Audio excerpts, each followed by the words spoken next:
Welcome to LOA Today. I'm Walt Thiessen. With me today is life coach and LOA teacher Joel Elston. This is your daily dose of happy. We are so happy you decided to join us today. On September 26, 2012, I recorded with my now ex-wife the first episode of LOA Today. And a couple months later, I did my 12th show, an interview with the gentleman who's sitting here with me, Joel Elston. And now we're sitting here 11 years later, Joel, and we are recording episode number 2000 together. That's amazing. Talk about time speeding up. Wow. What? Yeah. I mean, the 2000 numbers, obviously you've been on every one of those, and I'm on a little bit of those, but the part that fascinates me equal to that is when what just hit me, 11 years. Yeah. 11 years. The stuff that has happened 11 years ago. No kidding. I can't even get it all in my mind. It's mind-boggling. That's really the right phrase to describe it. And it's also exhilarating.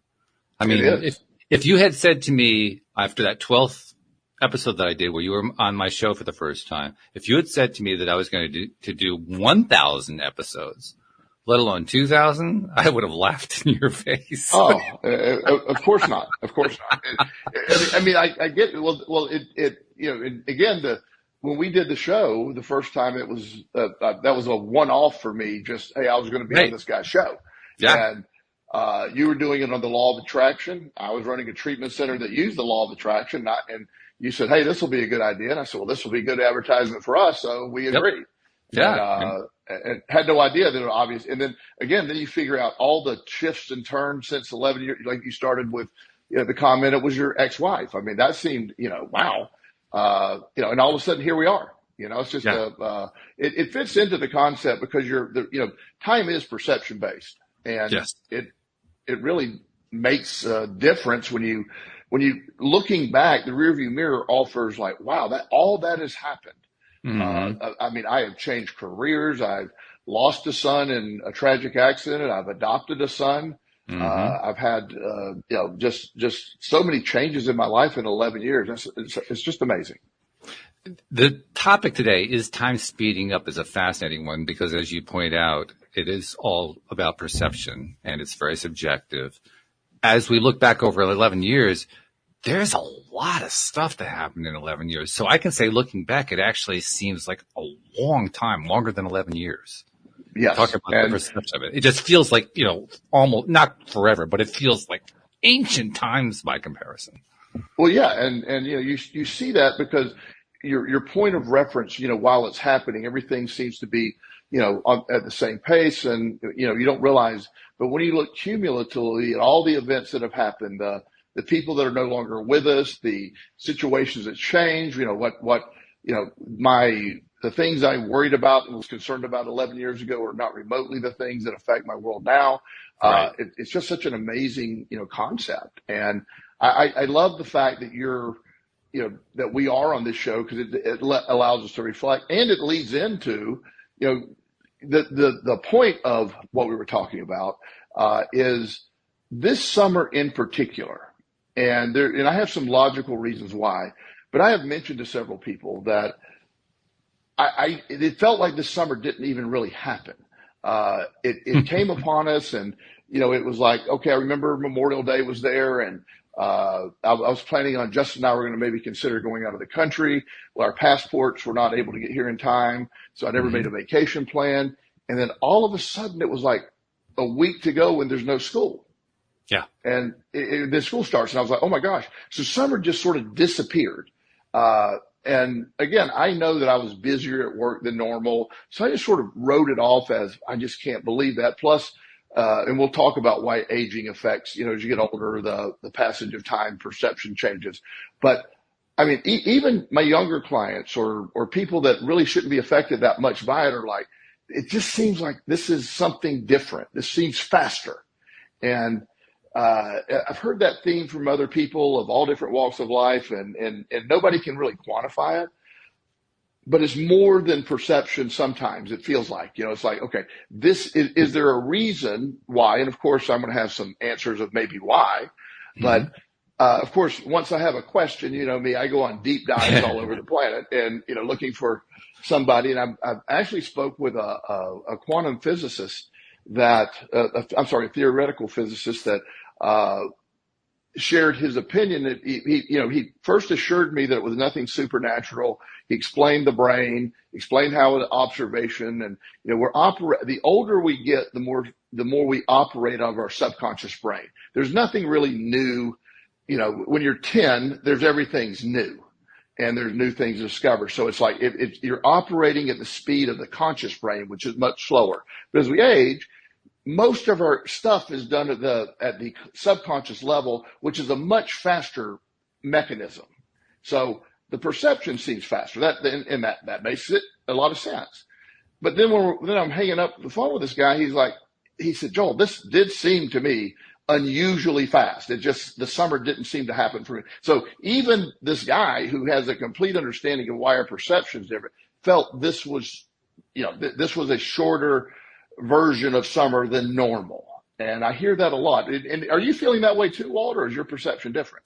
I'll tell you what, my perception is a little different. And let me tell you why it's different. It's different because I cannot say that I have experienced any time in the last 5 to 10 years or so, and I can't pin down exactly when it started to happen, but I can't pin down any particular time where it was a consistently increasing or consistently decreasing apparent passage of time. For me, it shifts by the moment.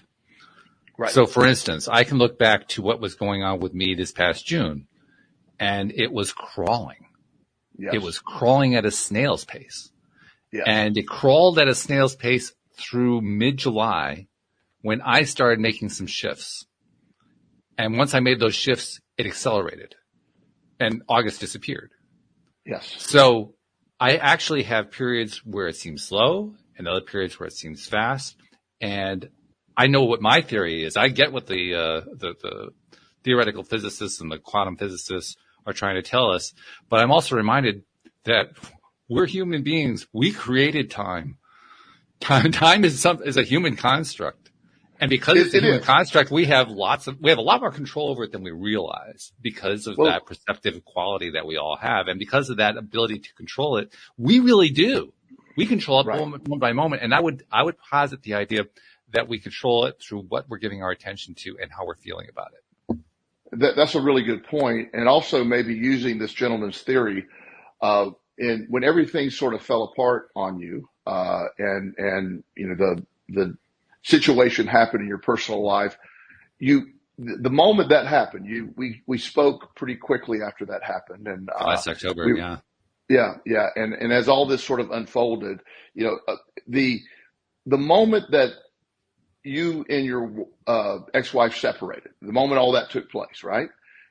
You stopped, your life was totally operating subconsciously because you're in the routine, you're doing that, you're getting up every day, you're running the business, you're talking to the cats, you're like before the show, you're trying to negotiate with a cat, and all these things. But then all of a sudden, when that's pulled away from you, then you have all new stuff. So now you get totally conscious brain based. And if you remember, our subconscious brain operates at about 40 million bytes per second, where the conscious brain operates at 40,000 bytes per second. So it's a much slower process. Mm-hmm. So again, that affects the perception. And I've used this example before. If you really want to know how long a minute is, do a plank for 1 minute. Yes. do a plank for 1 minute, and you will have a new appreciation for what a minute is, because a minute is about 6 hours at that point. So, and you pointed out last October, that day that happened, literally time stopped. Yes, it did. I mean, it isn't that it slowed down; it came to a halt. Right. The morning that I found out my son died, it was 6 a.m. on a Saturday morning. He was in a car wreck the night before, and it was in August of 2014. And literally the words came out and everything, the brakes stopped. Yeah. It just nothing. There was no time. I was totally living in an event that I didn't know how to comprehend. I don't really know for the first day or two where I was even, there's just no concept of time. And as you pointed out, time is a perception, certainly, but it's also a man-made construct to measure things. It has no real bearing. The Earth is also spinning faster than it's ever spent. Now it's increasing, which is interesting. They have a leap second that they add every now and then to compensate for the Earth spinning faster. And, I don't think that has anything to do with it. But again, we have access to all this information, which is being thrown at us at all different ways, 24-hour news cycles. Nothing stops. It used to be there was breaks. You were almost forced to take breaks from things. So everything is just all the time now. So that does affect your perception. And, the idea that, like when I have one of my newer clients is a young man, and he had been to several therapists before, and he always hated it. So he agreed to have a session with me. And see, his parents said, just have one session with this guy. If you like it, you can meet with him. And if you don't, so he sits down, he had your normal little, cocky little 13-year-old stuff going on. He wasn't and then he got into the conversation, and I told him, so wow, the hour went by, and he goes, that was an hour? That was he said that I've never had an hour go that fast, because he was into a conversation. So again, all of that is real. And where I'm ultimately getting with this, and it's no matter how fast time is going, we do need to focus on right now. We do need to realize this is today. In theory, this is all we have is today at this moment, right now. And we may have another one tomorrow, we may not, but we have this right now. And we do have a tendency to keep, fast forwarding. There was a movie, a really bad movie, by the way, with Adam Sandler, where he had a remote control that sped up his life. A typical Adam Sandler movie, but there was a lesson in there. He was just getting tired of the minutia, of sitting through the kids' baseball game, of all the redundancies at work. So he just kept fast forwarding, 6 months or a year at a time. And he thought I can almost see where this is going. I can just see where this is going. Yeah. And of course it's Adam Sandler, so we're not going real deep. But he realized all of a sudden, everybody aged, including him. And, it's 20 years later, and there's no going back. There isn't a rewind button there. And, the kids, he obviously is aware of what happened, but they're like, hey, Dad, we can't make it this weekend. We're going up the lake or whatever. And he just, he spent the end of the movie just kicking himself, because that was, obviously he just fast forwarded his whole life. And we all he fast forwarded past the good stuff. That's what he realized. He fast forwarded past the good stuff. He thought it was the boring stuff, and it was actually the good stuff. Well, and that gets back to the journey versus the destination. The journey is the good stuff. The destination is the irrelevant part. So, the idea that you're striving for something so much that you're bypassing the point of our life, which is today. And so being grounded in that, learning to appreciate what happens within a day, it's something that there's a great lesson in this. Our perception, there's also, a study Harvard did, they asked, 100 kids, and I think they were 7-year-olds. They would time them for a minute, and they would ask the kid, tell me when you think a minute is up. Yeah. And then they ask 170-year-olds, tell me when you think a minute is up. And they had no reference to look at anything. Right. The average kid thought the minute was up in about 37 seconds. The 70-year-olds was a minute 40. Yeah. And they weren't counting. They were just, how does it feel? And again, the perception as you age, it isn't so much the slowing of the process, but there's nothing really, new if you don't allow new things to be happening. So it every day seems the same. It's me driving to work this morning. I drive the same way I drive to work every single morning. It's a very boring drive. Unless something happens, I don't specifically remember the drive in. I'm subconsciously operating. So that 10 or 15 minutes it takes me, about 15 minutes it takes me to get to work, is really just, I am checked out for that 15 minutes. It's not there. And that's a key point. That's a very key point. And I want to come to that directly because it goes right back to what I was trying to express before, but it does it better. Because part of what I was trying to express is that what we're giving our attention to and how we're feeling about it is only done in the now. You made reference to, paying more attention to what goes on in the now. And so what I'm thinking is the more attentive we are, the more aware we are of what's going on right now, that's when time slows down.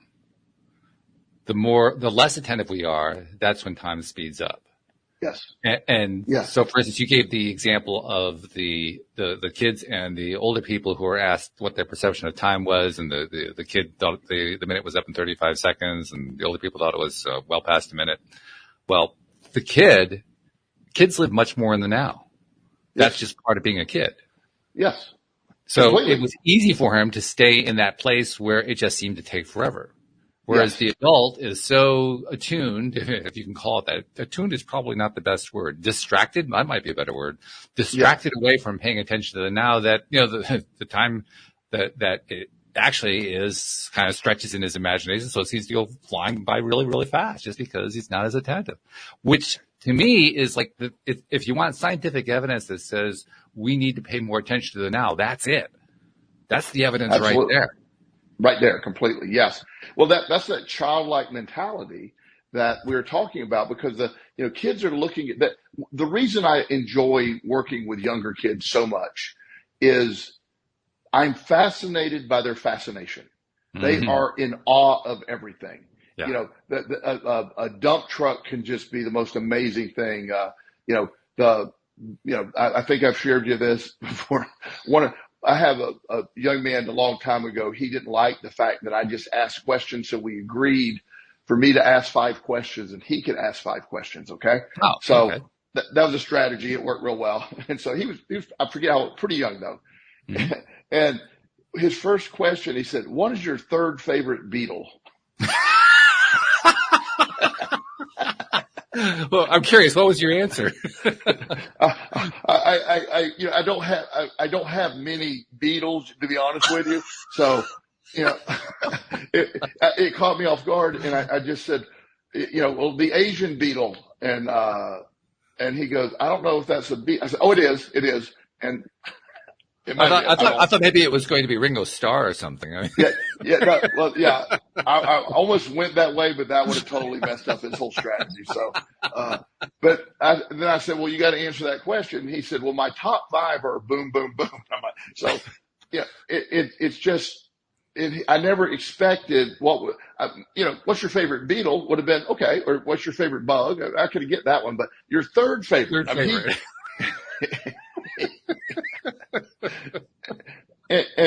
So within that context, so I that's why I'm fascinated with their brains, because everything to them is fascinating. And when they have an epiphany, they're like, "Oh my God," they're really animated and they've learned something, where after a while, you do this so much and you hear so much. And one thing that I try never to do, and because I'm very passionate about what I do for a living, I love the people I work with. And one of my efforts on a daily basis is to never become complacent, even though what I do on some level is redundant, is similar type things. Each person's individual thing is theirs, even if it's the exact same story of the person that was sitting in the chair before them. And so I never try to do that, because it's such an important connection I'm making that I have to work hard at staying in the now with them. Mm. So my work week is, my days sometimes, they don't seem to fly. I mean, though I really love what I do, I do feel like, okay, that was an 8-hour day, because I did 8 hours without no subconscious work. But then on the weekends, if I, I'm usually pretty active, but if there was football on this weekend, I hadn't seen it in a while. So I sat down, I watched football. That's mindless activity. And I probably was scrolling on my phone far more than I normally do, because I'm sitting in my chair just watching football. Mm-hmm. And I lost my Saturday. I lost my Saturday. I realized I accomplished nothing on Saturday. I mean, I worked out and stuff, but it wasn't my normal feel like I got a lot done. Because I was in just that subconscious scrolling, that doom scrolling, or whatever term you want to use. And that leads me to social media gives the perception of speeding up time as well. Again, because the access to all that, the mind-numbing repetitiveness of TikTok or Instagram, where you're just constantly scrolling and scrolling. You're these brief hits of dopamine, see something, move on, boom, boom, boom. If you look at your screen time, the average person, you'll be shocked at how much screen time you have on each app. If you really look at that, it's amazing. Well, you can look it up on your phone; it'll show you. Yeah, that's what I mean. If you look that up, most people are shocked to realize how much time they spend on that. Yeah. I'm actually surprised that I spend any time. Then I look at it and say, well, I spent an hour on the phone this week. Who knew? Yeah. And that's nothing compared to most people I know, but that shows how little time I spend on the phone. But, it's one of those things that unless you're really paying attention, you don't realize it. Now, there's another element I want to bring in here, because you and I have remarked on this many, many times over the past 11 years doing all the episodes. I mean, you're right. You weren't part of all of them, but you were part of a large chunk of them. We experienced it over and over and over again. My God, that episode went by. That hour went by so fast.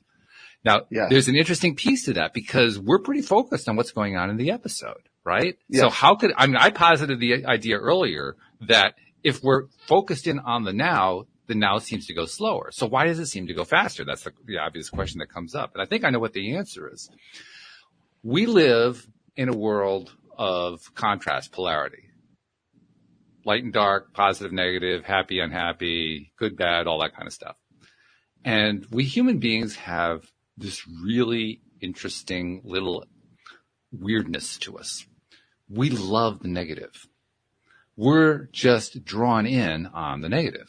We pay so much attention to it. So we're actually going to spend a lot of time in this life focusing on the negative and experiencing it as a slow-paced event. Yes. So what does humor do? Humor lightens the load. Humor takes our minds off of it. And as you know, when we do our episodes, we're laughing half the way through. I mean, most of the time we're laughing throughout. So we're basically, we're doing these deep dives into these topics that usually have a lot of harshness or roughness or pain or suffering attached to it. And then we find a way to laugh at it. And we're actually spending more time laughing than we are on the element that we're focusing our attention on. So as much as we think we're in the now, much of the time we're actually separating ourselves from the now because it's too damn painful.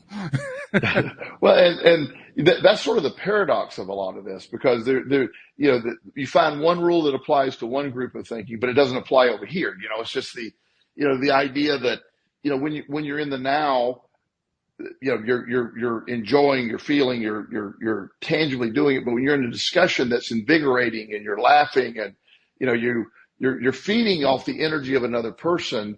That's its own category to me. That's its own, it's almost like you're in a warp bubble from time. And, the idea that during that time, 30 minutes seems to have passed for us, but a whole hour went by because we were in that sort of that concept of in that, we're, even though I always tell people we've never met, but we're good friends, and we truly enjoy speaking with each other. And our humor is really good. The off-air humor is even better. But you get this. This is such a that when you're in tune with that connected piece, again, you're separated. I know there have been times, and it's been a long time since I've ever had this feeling, but when you're really in love with somebody and you're really in that connected state, you feel like the world's sort of spinning around you too. Yeah, sure. It's operating outside of you. And so connection somehow bypasses all of it. It's almost like time sort of stands still at the same time. It stands still, but within the bubble. For example, the observer effect of, the relativity, Einstein's theory of relativity.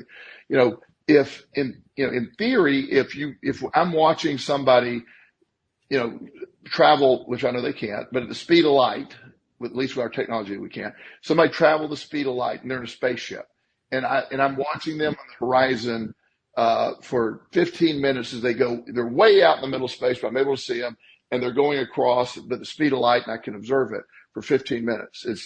15 minutes has passed, for me, but the speed of light, nothing has passed for them. Something traveling at the speed of light doesn't have a clock. It's just that is time, so it defeats time. I discovered this in this search too. And this was fascinating to me.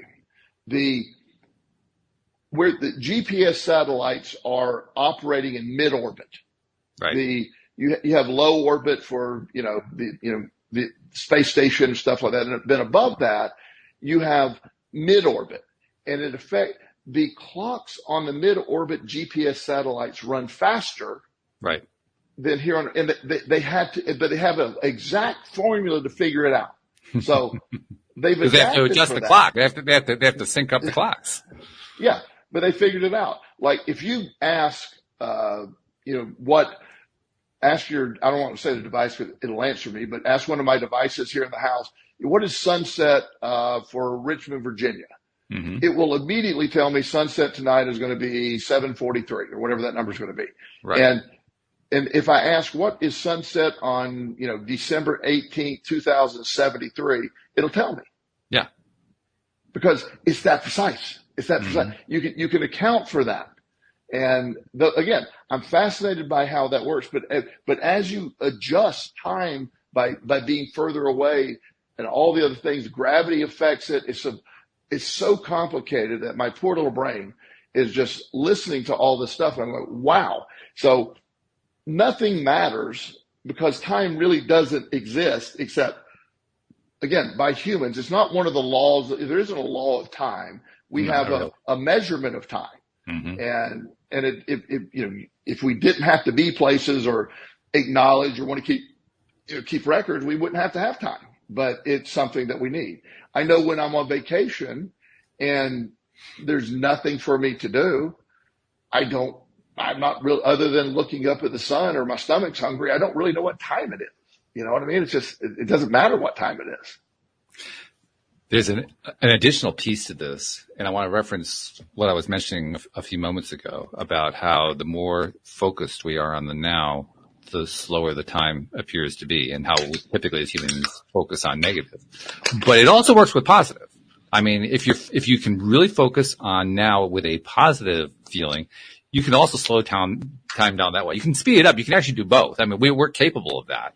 But right. The natural tendency is going to be the more that we focus in on something, whether positively or negatively, the more it's going to slow itself down. I mean, last October, when my ex-wife left me, everything seemed to come to a stop because I was so focused on that event. I couldn't take my attention off of it, actually.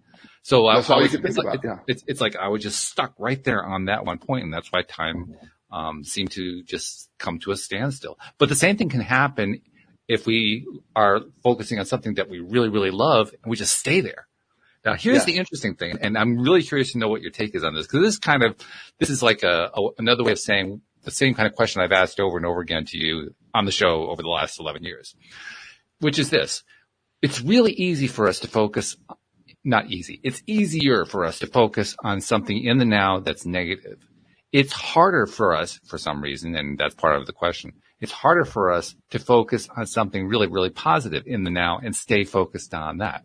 So let's start with that question. Why is it easier with stuff that's negative and harder with stuff that's positive?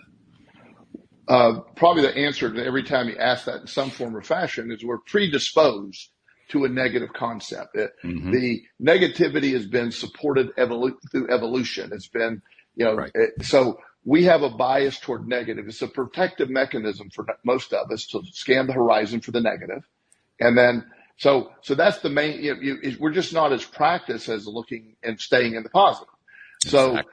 So, that's the number one thing. But people that, I know for me, for the years that, since you and I started talking 11 years ago and the distance I've traveled with sort of the law of attraction in my perspective of life, I just don't, the negative is automatically dismissed. It doesn't, you get so conditioned to dismissing it that it can't occupy space. And that feels so good. It feels so good. Now, obviously, there could be traumatic events. I'm not trying to say every scenario, but just on day to day, like, my brain it used to do this scan of, okay, what's wrong right now? What potential dangers are out there? There's no dangers out there. It's all good. It's just, there's no dangers. I've let all that, I've let the alert system down. It's good. If something comes up, I'll handle it. But it's just, it takes years of really working on that getting away from how we operate, and societal norms are focused on negatives. The whole political system, the news system, everything we're being is driven by negative reporting, by negative. There's no longer a candidate just saying, here's what I'm going to do for our country. Nobody's doing that. Well, there actually never has been, but your point is valid. Yeah. They've never had. But I mean, particularly now, at least somebody would give you a general, hey, here's an idea. Let's trickle down some economics, or let's do this. They don't even try it anymore. It's just, this dude's bad, or yes, I have done some bad things, but this dude has done worse things, so vote for me. Right. It's like, oh. Yeah. Whoops, we got to disconnect here. Yeah, we have to reconnect Joel. Yeah, but at least I didn't leave. So anyway, while Joel is coming back in, I'm loving what he was saying, and I hesitate to carry on the conversation without him because I know we're going to go off into a cool direction. So I'm going to give him like 10 seconds Can you hear me? to see if he can. There you are. Okay, yes, now you're back. Okay, yeah. Okay, that was a quick blip, thank goodness. But that sort of lost where I was at because I kept rambling. But the concept that all of this is, it's all taking place internally, and you are in charge, as you pointed out, which I love. And by the way, side note, if you do figure out a way to help me make that 1 minute plank go faster, I will give you $1,000. Well, I won't hold you to the $1,000, although I'm always open to receive money, but I'm going to give you something that I think might lead in that direction. So you tell me whether or not you think this works, because it's part of the reason why I set it up the way I did, the way I was describing it, how it's so much easier to focus in on the negative than on the positive. And I think you actually nailed it. The reason that we have such an easier time focusing in on the now when it's a negative association is because we're used to doing that. Like you said, we're predisposed because that's what we keep doing. But there's an interesting other piece to it, which is if you can discipline yourself, not discipline, but if you can exert the discipline to deliberately focus on positivity a lot more within the now, within what's happening right in that now moment, you can actually learn to make that a more consistent experience. Now, you just described very eloquently that you really don't pay much attention to the negative anymore. But now I got to follow up with the follow-up question, which is, how much time do you think you actually spend in the now focusing on what's positive right now? How often do you find yourself doing that in a day? Pretty frequently, to be fair. I have an ongoing inventory of what's right throughout my day. That's my dialogue. That's, again, this is from years of training this. I have programmed I will say mini gratitude list, or I really appreciate this. I was in my office today, and we had it was 99 degrees today in Richmond. It was really hot. Okay. And my office was a nice cool 67. I was so grateful for 67. I spent quite a bit of time being grateful. My clients would come in and go, "It feels so good in here." I said, "Doesn't it?" I'm certainly not the norm in this, but I've been so into this process for so long that I spend multiple moments really looking for something positive about whatever scenario I'm in. And that's took a lot of work, but I admit that's not the norm, and that hasn't always been the case. But it's still very cool, literally. Yes. It was about as literally cool as you're going to get. Yes. But I love that. I love the way you described that. And I'm wondering if you can also kind of take it a step further and describe when you were focusing on how grateful you were about how cool it was 67 as opposed to 99 degrees Fahrenheit. What is that like when you're in that zone? Can you describe that feeling? It's bliss. It's contentment. It's, I don't have a good adjective list for it, but it's almost undescribable. It's contentment comes as close as possible. It's being understanding that I am appreciative. I am sincerely appreciative to be sitting where I'm sitting. And I go further in the thought. It's not just sitting in a 67, I got a beautiful office, a beautiful part of town. I have a, great client group that I work with. So the whole package is, I literally will say, I love my life. At least 10 times a day. I say, not in a just said, I go, wow. Like as soon as I said that 60, I said, I really love the life that I have manifested for myself, that I brought to. And again, the universe responds with more loving of life. I love the fact that you mentioned that it was hard to find words to describe it. I think it's a key thing. Yeah. I think it's one of the reasons why most of us humans find it's a little bit challenging to focus in on the now, because we have so many words to describe negatives. I mean, it's almost an endless list.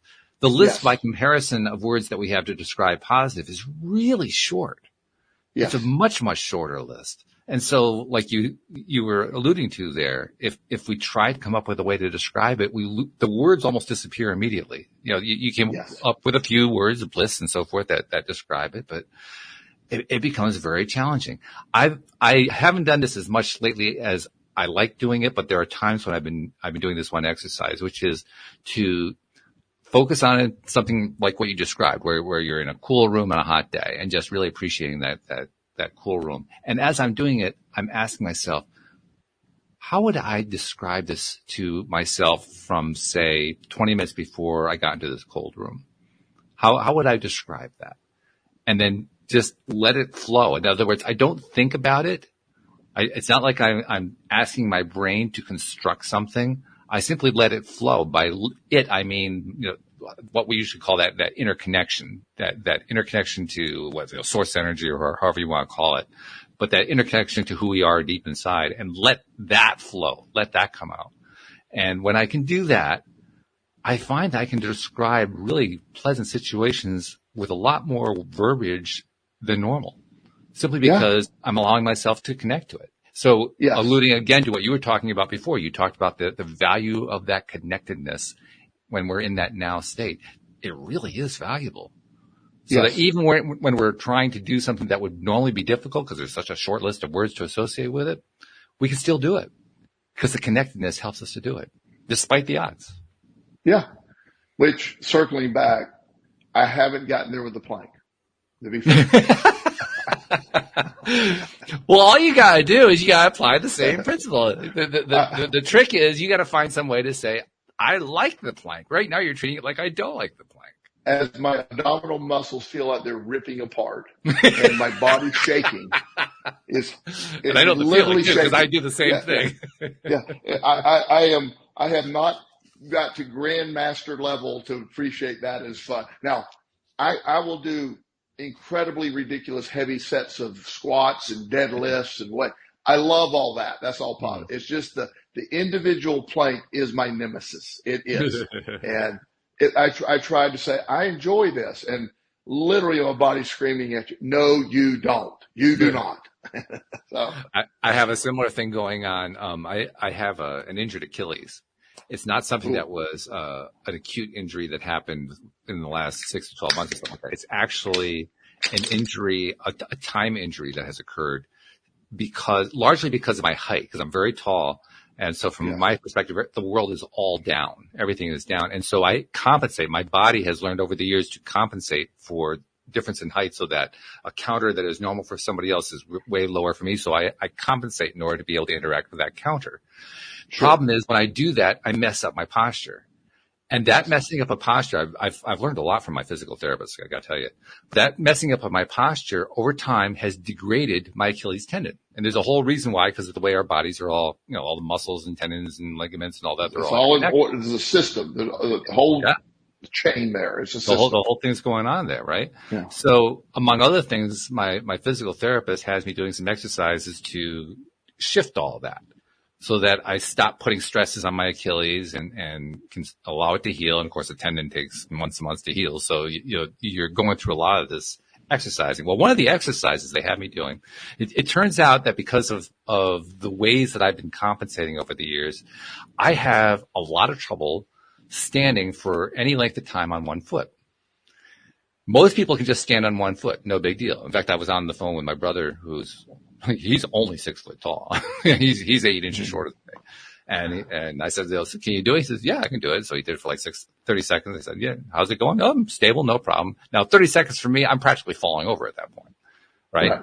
So it's kind of an indicator of just how out of whack my body has become in order to compensate for all the different ways I have to deal with being tall. Sure. Another thing that my physical therapist has me doing is an exercise where basically I walk slowly. And by walking, I mean taking one step that's maybe a foot ahead of the other foot. And the feet are like a foot to a foot and a half apart. So I'm basically creeping along without my heels touching the ground. So I'm doing it on my toes, so to speak, very slowly. It's amazing for me how difficult it is to do that because my balance is all over the place, right? Yes. So it's kind of a similar thing to the plank because my brain is saying, you can't possibly do this. And my body's saying, you're right, I can't do this. Oh, my God. But a funny thing has happened as I've been learning to do this exercise. I've been retraining myself almost without realizing it to believe that I actually can do it. And so even though my physical therapist only gave me this exercise a week ago, and I have my next meeting with her tomorrow, I've learned like 90% how to do it. I'm not 100% stable, but I'm a lot more stable than I was just a week ago. Why? Yes. Because I've achieved a level of belief that I can do it that I didn't have a week ago. Completely right. Do you remember the show we had on Milton Erickson that had polio, and he retrained himself to walk using the exact same theory, basically? You didn't use a baby to do it, but you retrained your mind. Right. Yes. Yeah. So my point is, now if we're going to tie that into time, when I was trying to creep along a week ago, the idea of being able to go from one foot to the next on my toes with that kind of situation I was describing and make that step and hold it for more than a second seemed impossible. Yeah. Now I can hold it for like 10 seconds. I just expanded my perception of time by 10 seconds. Yes. Yeah. And that shows how quickly we're able to do that. I mean, I demonstrated how easily we're able to shift perception of time. Yes. And that's fantastic. The brain, the mind, as we talk about this so much. It's, the name of the show is LOA Today, but we've always been talking about the brain and the mind and how it, does that. And the perception of time speeding up or the perception of, being able to visualize or being able to make yourself take these steps in a different way and perceive them differently. You do that internally all the time. And, when we wake up tomorrow and, the routine, it's funny to, look at your routine I love to look, sort of evaluate routines. What do you do when you get up? Most people go to the bathroom. Some people go get their coffee. Whatever. It's pretty much the same thing every morning for most adults, at least. Kids are running crazy trying to get to school or whatever. But I mean, adults generally have a routine, and they get good routines or bad routines. They at least have a routine. And the body, the systems of the body do best on routine. The subconscious programming of our brain operates in routines. That way it doesn't have to think new things. Get up, make the coffee. When I changed offices, about 3 years ago, I moved to a nicer office. I'd been at the other office for like 7 years. Mm-hmm. And so we leased a new place. It's about 2 miles away from where the other office, but it's a much different way to get there, an entirely different way to get there. Okay. I stay on the interstate, another exit longer. First 2 or 3 days, I drove myself to the old office. Of course. Yeah, just out of habit. And now, if I were to try to go to the old office, I would have to recalculate how to get there. Just because it's not my thing. The new office is so we do that. We have the ability to, the body and brain wants routine. It wants subconscious programming. It wants to operate from the subconscious. It's so much more efficient operating from the subconscious. But the conscious is where now is. And pulling yourself out of the subconscious to experience the now is part of the hope. You can do that. Be grateful for right now. Be grateful for something tangible. I like to touch things and be grateful for it. Or like, this sounds superficial, but it's not. I was in my car today and I got a really nice car and I really love this car. I just, touched the little leather thing on my console and I really love this car. I'm very appreciative to be in a position to be able to have this vehicle. It's a really good car. And that's trying to be now and be grateful for what exists. But when you establish the pattern of doing that, because like you said, the previous pattern with going to the office was you were going to the old office, so you kept going to the old office until you retrained yourself, until you established a new pattern. Similarly, with focusing on the now, we can focus on the now, on a positive now, and train ourselves to believe in a positive now. Interesting fact about that. I don't know if you knew this one. I didn't know this one. I had a guest on about a week and a half ago. I don't think she said this during the show. I think she said it to me in the after show conversation that we often have. But she told me that scientists have determined that the amount of time it takes to program a new pathway into the human body is 67 days. And I thought that was a really interesting fact because, I mean, how many programs are 30-day programs? Yeah. Yeah. But the 30-day programs, apparently, according to what science is saying, aren't going far enough. Well, the only reason I know what she's saying is correct, one of the most baffling things were 30-day programs were a big part of my life for a long time. And treatment centers generally last 30 days, 28 to 30 days. Right. And people used to think there was some logic or reason behind that. Maybe it's scientific to get the brain to change or whatever. Truth is, insurance companies needed a tangible number. And because they needed, people were taking advantage, and so we will pay for 30 days of treatment. And of course, they'll find a model that says 30 days of treatment is good to back it up, so that's what they're going to pay for. Truth is, 67 days is sort of the minimum, depending on how difficult the change is. That's why programs need to be. I'm very much in favor of 90-day programs because I think you need the 67 to 70 days to make that change, and then another 20 days or so to sort of solidify that change. Yeah, I think it's a great point. So I guess what the reason I'm bringing that up is it's kind of a reminder when we're trying to create a new pattern of behavior for ourselves, particularly if we're trying to do something like establish the habit of focusing on positivity more often, we got to really do it for a while. I mean, we can't just do it for a week. Can't be a 2-week thing. Can't be 3 weeks. It's got to be a quarter of the year. It's got to be a 3-month period to really pull it off. And that's a little bit daunting, but on the other hand, it's kind of nice to know that actually is going to work. Science tells us it's going to work if we are willing to stick it out that long. Yeah, and a lot of people, again, I have a side working theory that for something like that 67 days would be bare minimum because those are deeply programmed things. You get generational and, inheritance, generational behavior of negativity that, I mean, you're not just your generation. My family, as I've talked about, was, a lot of mental illness, a lot of addiction. My mother just had anxiety her entire life. So I was born while I was in her womb, I was exposed to all of the stress chemicals. The moment I was born, I was exposed to her stress energy the entire time. Right. I fed on her breast milk, which was full of, again, I'm not being mean to my mom. She couldn't help all that, but I literally was weaned on anxiety. Yeah. And so that is something that's probably a higher bar. So anxiety always leads to protective thought, negative thought. Don't do that. That's dangerous. What could go wrong? Things are fine now, but what's on the horizon that could go wrong? I have one of my clients, I have a couple of clients that are coaches, professional coaches, and the big, college football takes place, and there's nothing more loved than a good college football coach, and nothing more hated than the perception of a bad football coach. And so this coach that I work with, a really good guy, works really hard.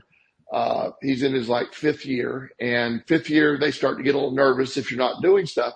Well, his first game was last weekend, and they started off rough. I mean, it was pretty rough. It was interception, and they got behind 14 points. Now, they ended up having a great second half, and they came back and won, which is great, right? Okay. But the social media negativity, we need a new coach already. He couldn't prepare for the game. We got lucky to win. Nobody was focused on the win. They're wanting to fire him. Right. his perspective is, oh my God, I'm going to lose everything. These people, they're just unreasonable. I built this and my reframe is, how much is your buyout? $25 million. I'm like, worst case scenario, they hand you a $25 million check and you go somewhere else. Yeah. Yeah. I mean, it's not a bad thing. It's not a bad deal, but yet his focus is, on the negative, and you can't help it because it's so loud, and the reporters are asking the same questions, and the alumni who fund the whole thing are they're on him, and at the end of the day, it's a very negative place to work. So he is always scanning the horizon for negativity. Yeah, and quite understandably, especially when you frame it that way, because when you frame it that way, that's how we understand someone else's perspective, and you're helping us to understand his perspective. Once you understand what his perspective is, whoa, that's really very different from the way we would have seen the same situation because we weren't in his place, which is understandable. We were in the stands saying, "Well, how'd you give up those 2 touchdowns?"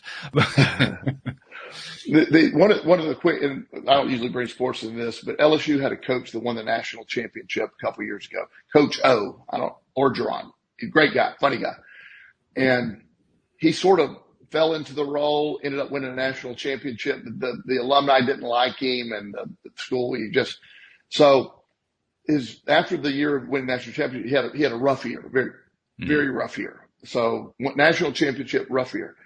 And so he had signed this nice contract. So they showed up to fire him toward the end of the year. And I loved his perspective. It was hilarious. They said, we're going to buy out your contract. We're depositing $18 million into your account. And he goes, I have 2 questions. What door do you want me to leave from, and what time do you want me out? He said, I stood up and shook their hand and said, nobody's ever given me $18 million to be fired. He said, I've always, he said, he just had the best. He said, I'm set for life. It's just a whole different concept. He never blinked. He just said, yeah, that's no problem. What a wonderful attitude that is. That's the attitude that I keep trying to. That's the attitude I want to have on a day-to-day basis. He had the advantage in the sense that he knew that was actually going to be $18 million into his account, but nevertheless, that attitude is what got him there. Well, and that's what that's part of the technique that I use, to get to this place. I'm in a wonderful position in life. I don't have to work. I love to work. I'm going to keep working, but I'm doing everything I choose to do. There's nothing coming along the horizon that I'm fearing. I can handle whatever comes along the horizon. I've handled the most, the life has thrown a bunch of stuff at me, and I've handled all of it. So there's nothing I can't handle that comes across me. I'm prepared. There's nobody more prepared than me to handle whatever comes. I'm in great health. I don't allow that narrative to interrupt. It doesn't, I don't give it space, and eventually it just quits trying. So here's what I think it's all adding up to, because the topic of the day is time speeding up. Episode number 2000. After 2000 episodes, we've had a whole bunch of time to deal with this whole question of time. But is time speeding up? And we've already agreed that humans created time. Humans are able to essentially experience time slowly or quickly, depending on how and what we're giving our attention to. Isn't it really possible? Isn't it actually the truth that what we're trying to learn here is how to say, wow, time speeded up, how cool. And then, wow, time slowed down, how cool. In other words, to find both experiences to be great. That would be fantastic, yeah. Isn't that where we're aiming at? That's what we're trying to get to. Once we get to that phase, then you can't lose. Then you're like the coach who just got fired and got $18 million put into his bank account. Yeah. Well, one of the most amazing things that you could ever experience from my perspective is, sitting on the beach, overlooking the water in your house, and there'd be in Florida, they have these massive lightning storms. They're spectacular. So when we were on vacation, we had a view of the Tampa Bay, and the Sunshine Skyway Bridge was off in the distance, and this severe thunderstorm came. We were safe. It wasn't that. And the perspective of everybody, not everybody, but most people, oh my God, we're at the beach. We can't go outside. It's raining and lightning. And I sat there in awe of this thunderstorm. It was spectacular. It was just a light show. It was the best. It was, I mean, a severe light, and it was hitting him in the water, and something hit the Skyway Bridge a couple of times. Of course, it's grounded. It's meant to do that. And Sure. this thing was amazing. And I'm sure the most perspective, I can't wait till this storm's over so we can go out. I'm like, I hope this thing doesn't end. It was great. I love that. The total darkness in Tampa Bay was just the contrast of bright, almost green lightning. I mean, it's just it has a green tint to it. It's so powerful, and it explodes. And you're just in awe of that. And then within, not like 20 seconds, I guess, or whatever it takes, that thunder starts rolling in. It's amazing. But again, I might be the only one looking out the window thinking that way, but it was incredible. And I totally get what you're saying about you being the only one, because I've had that same kind of experience. I was actually out on a date recently, and in that date, my date was basically taking everything that happened and finding a way to turn it into a negative, which was Sounds fun. first it was pretty tiring, to be honest, until I remembered kind of, well, I can't say I remembered it totally. I partially remembered what we're talking about here. And so I started at that point attempting to respond each time that she said something with an affirmative approach to it. My response is always going to have an affirmative approach. And an interesting thing happened. First, I found myself actually beginning to shift a little bit. But even more interestingly, she would take what I was saying as if I was attacking her. Yes. Which I wasn't doing at all. I was trying to maintain my equilibrium and find a good positive turn and all that kind of stuff. She was actually taking what I was saying and turning it into a negative. I thought, whoa, this is really interesting. Well, you were attacking her from her victim mindset. True. Yes. And so her perception is she's totally so. I have this discussion frequently when people either hear me talk or they read something in one of my posts, and I'll get messages calling me a victim blamer, and that I'm that nobody would ever want to go through. I have people say, well, you clearly haven't gone through anything, so you don't know what it's like, and it's just they obviously don't know your story. Yeah, but it's like they want to own their victimhood, and Right. It's I feel for her, I really do, but you anything that you say that counteracts her negative spin, she feels attacked. It feels negative. And the best solution for those people is send positive vibes and to quickly get her out of your car and then go get your interior cleaned. Very well stated, which is actually both metaphysically and physically what I did. Yeah. It's just this wow. And I've had clients come in, and I don't know if I told you this last week or I don't remember, but I had a client come in, and he's addicted to Adderall. And he sits down and he goes, well, my doctor got me addicted to Adderall. I said, okay. And I said, so we need to look at what you want to do with that. And he goes, well, it's my doctor's fault. I go, okay. And about the fifth time of him telling me his doctor did this, I said, who kept refilling him? Did your doctor kept making you take these refills?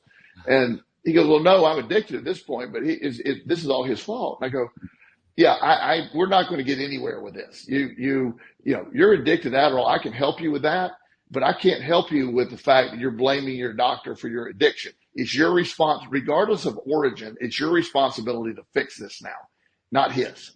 And I said, so I'm not your right person. I just told him I didn't charge you for sessions. Well, I'm not your right person. Well, but yeah. No. And he later messaged me and he said, well, I really would like to be your client. I go, when you get over, if you can sit in a session and not talk about your doctor's fault here, we'll get busy. But as long as you're going to go pay somebody else to reinforce you, your doctor may be at fault, but how's that relevant to what we need to do today? You're addicted to Adderall. It's time to stop. Or to put it another way, at what point are you going to accept responsibility for your part of it? Yes. And you see that, but again, this is societal, and today where there's this blame, this whole concept, and that's where that concept of radical responsibility of, just at the end of the day, I don't get into the minutia of who's at fault. I get in solution oriented mode right away. Here we are. Let's get busy. Let's fix it. The origins of this are really irrelevant. That's already happened. Maybe relevant so we don't keep repeating them. But nonetheless, once we're here, let's fix this. And when people are married to their disability or negativity, people like you and I are literally toxic to them. Well, that's kind of humbling now that you say it that way, because I didn't realize I was being toxic to people. But it's almost like matter and antimatter. So it's not really, it's anti-toxic, but you get my point. Yeah. Well, I'll tell you what that does do. It helps me have a little more empathy for them. I don't want to be them. I don't want to be in their place, but I guess I was unintentionally reinforcing that which they don't want to be reinforced on. I'm sympathetic to that. I know how that feels. That doesn't feel so good. I get that. And for whatever reason, and not that I support this view at all, but for whatever reason, she has found comfort in her everything's negative. It's operate. Again, I can't understand it, but I do allow people to do. And and I would love for her to maybe view it the other way and realize she has keys to the kingdom if she just changed that perspective. But there are a certain group of people that I am belief in that first of all, I do believe anybody can change. I think these tactics of law of attraction and these strategies, they work for anybody that will use them. But totally agree. There are some people that are so protective of their victimhood and being stuck in the negativity and the world is against them that it is like just they're stuck in the muck and their identity would be destroyed if they stepped away from it. And isn't it safe and fair to say that someone who is that addicted to their own patterns is living a life where time seems to be dragging, or it seems to be? Can you imagine how slow that would be? Oh my goodness. Yeah, that would be terrible. But again, it's learning. I can't fix everybody. No, we actually can't fix anybody. We can help other people. We can't actually fix another person, really. Yeah. I can show people techniques that can work if they choose to implement them. Right. But I never give up on anybody. But when it's really clear, that somebody is not going to participate, like I've heard that this is a sort of a synopsis of a few different clients that over the years that have had one-time sessions with me. I'll make suggestions. Well, I tried that, didn't work. Tried that, didn't work. Tried that, didn't work. I go, well, I've gone through all my suggestions, so you need to find somebody else. Just because they didn't really try it, but they're just wanting to dismiss it. I want to hear something different. I said, well, that's there's 19 things I went over. One of those should have worked. That's where I would refer them to Monty Python and the movie, and now for something completely different. That's going to be their best chance for something completely different, because you're not going to get it from me. Yeah. Let's just. But again, you within this, the time passage, and there are moments for the first time in my life, as we talked about last week, me viewing the bench differently. And not in a negative way, but my realization of mortality, the idea that, hey, I love the life I have. I'm probably going to be around for a really long time and I want to keep doing this. But you do start to look, you do start to think, that this is, I want to make this next, whatever time this is. I want to make it really, I want to be present. I want to feel it. I want to go through it. The journey is it. And the screw ups or the victories or all that are almost irrelevant. The journey. One thing that, as you know, I love to laugh, and I just things that will, and I deal with a lot of serious stuff.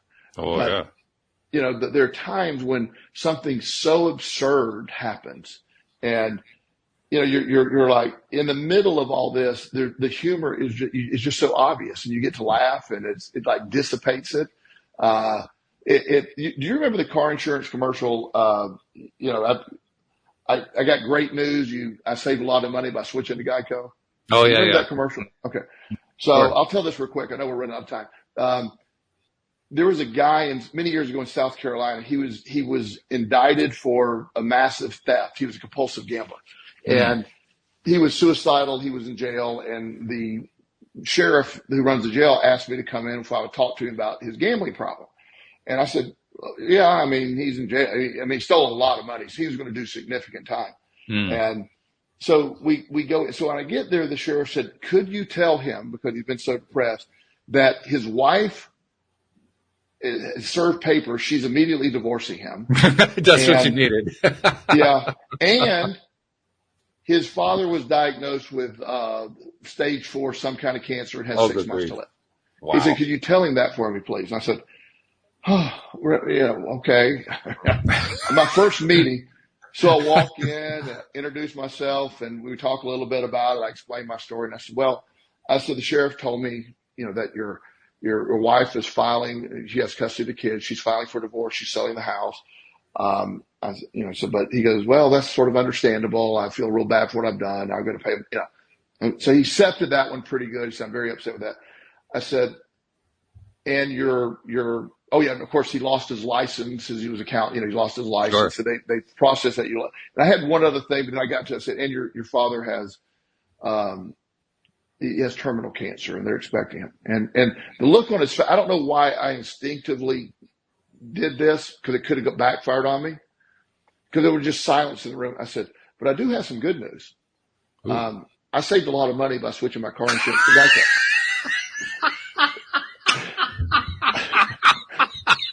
That is ballsy.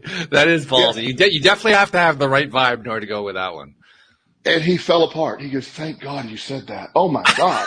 And we laughed. I said, I am so sorry. I said, I was so uncomfortable. I just didn't know what to say.